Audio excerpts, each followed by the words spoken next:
Thokozani sanibonani dumelanga ngapsheni endalolo obulisayo umprofeti uHoti inyanga yakho umuntu osebenza ngabantu umuntu osebenza ngemithi ngeyiwasho nangamanzi nangazonke insebenzo umdala ngivezela zona ukuze ngikwazi ukuthi ngisize abantu njengalo ilitsho libona la ekona litsho lokucinisa umuzi lelitshe yitsho umuntu awazocinisa umuzi ngalo litshe libiza imali engange 200 bese sibe ne sunlight isunlight le uma umuntu esebenza ngayo umuntu ufika azihlambulule umuntu ufika ageze ngale sunlight le bese kuba into zakhe ziyalunga bese umuntu afika akhanyisa isibani lesi for amathonga kubo kuzonke izimo evalekile isiqhaqheke bese kube namanzi akwazi ukuthi avule into zomuntu zikwazi isikhanye lala mntaka baba ngeviki le1 1st of May ngeviki le1 1st of May on a Sunday ngifuna ukuyibheka kahle ngiyicinisekise lento le ukuthi yizo yini i1 ngempela na ngey1 zika May ngizoba nenkonzo ye candlelight service i-candlelight service inkonzo yakhona uzoza ubhale inkinga zakho ephepheni leli phepha leli usho zonke inkinga zakho okumele ukuthi uzikhulume ngiyahamba mntaka baba kunala ngilibangise khona nalezi inkinga zakho lezi inkinga lezi zakho ziyolahlwa impilo yakho ikwazi ukuthi ibe ngcono bengicela la ukhona from la ukhona anywhere la ukhona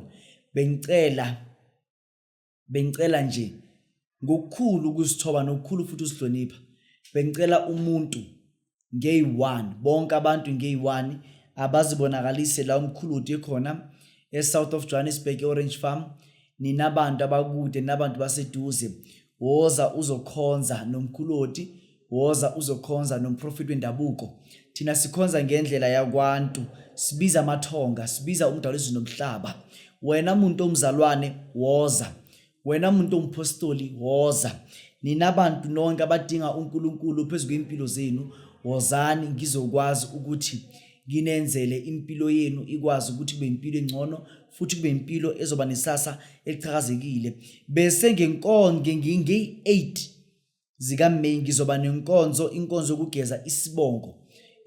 yokugeza isibongo bonke abantu abazogeza ibongo zabo ngidinga ukuthi umuntu aze nomnikelo ngange 250 uphathe imbewu yakho ye 250 ngizokugezela isibongo sakho kuze impilo yakho ikwazi ukuthi kube impilo engcono bese ngibe nenkonzo yokugeza amabhadi lapho ke ngizabe ngifaka abantu amabhafu uma ngifaka amabhafu uzabe kuyinkonzo yange 22 zika May ngizabe ngifaka abantu amabhafu wokukhipha amabhadi bese ngithe ngathi inkonzo ye8 inkonzo yokugeza isibongo wozogeza isibongo sakho mntaka baba ungakhohlwa inkonzo yange1 zika May ngifuna bonke abantu baze babhale inkinga zabo emaphepheni bhala inkinga zakho ephepheni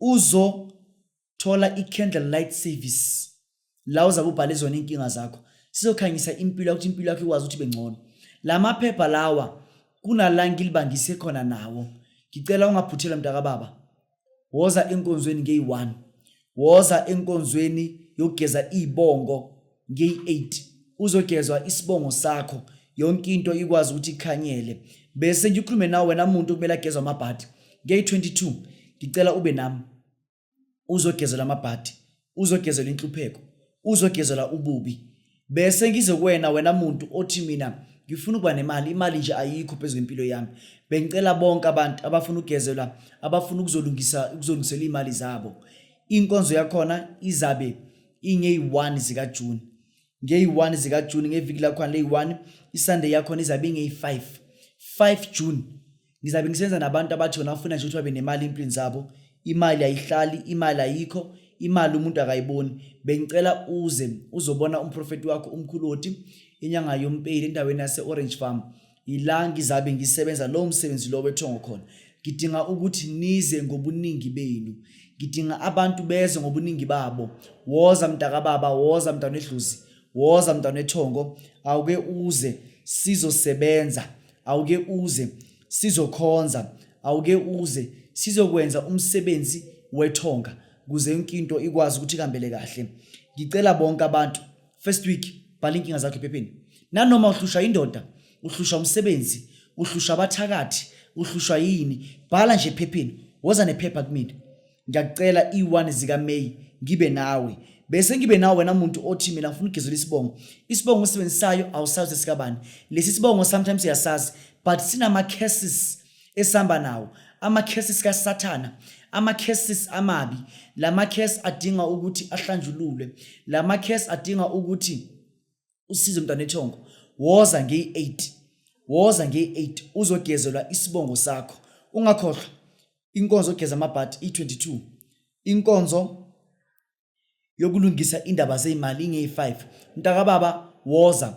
Uma usuka kude tshela umkhulu ukuthi ngisuka kude, ngisuke endaweni ekude kakhulu, ngikwazi ukuthi sikulungisele indawo yokulala. Uzokwazi ukuthi ube indawo yokulala, uzofika sikhonze nawe, siyenze ukuthi impilo yakho kube impilo engcono. So wenza ukuthi impilo yakho kube impilo ezokwazi ukuthi iye phambili. Ungaloku uhlala njalo umuntu ohluphekile, umuntu ongazazi ukuthi inkinga yakho yini, umuntu oyimpilo yakhe nje is stuck. Your life is stuck. Akuna la iyakhona. Mntaka baba ungayivumeli into leyo. Ngikhona ngisiza abantu usuku nemini. Wozosizwa. Ubufakazi obuleli bandla leli uyabuyasabeka mntaka baba. Busabeka kakhulu. Woza nawe uzoba netestimony okweyakho. Nawe sizozwa itestimony okweyakho. Nawe sizozwa ukuthi wena yini into le uNkulunkulu azokwenzela yona. Mhlawumbe awutholi bantwana, mhlawumbe awutholi umsebenzi, mhlawumbe amathenda akho amile, mhlawumbe you just don't know what's happening to your life. Please try by all means. Try by all means. Zama ngakho konke. Zama ngakho konke nakho. Kuze yonke into ikwazi ukuthi izokuhambela kahle. Zama ngakho konke nakho mntaka baba. Kuze yonke into izokuhambela kahle. Impilo yakho ikwazi ukuthi ibe impilo engqono. Impilo yakho ikwazi ukuthi ithuthuke. Lo khulumayo Inyanga Yo MPEDI umkhulu woti ngikhuluma nawe ngumprofeti wakwantu ngithi kuwena awuke uze sizokwenzela ukuthi impilo yakho kube impilo engcono. Ngikhuluma mntaka baba uma udinga nje ukuze enkonzweni nawo ama number avela on screen. Booka. Uma udinga one on one, book one on one. Uma udinga nje inkonzo wozokhulekelwa. Uma udinga ama product donate mntaka baba bakwenzele. Uma ufisa ukunikela ebandleni likaNkulunkulu unganikela. Siyabonga. Makhosi Zulu. Amen.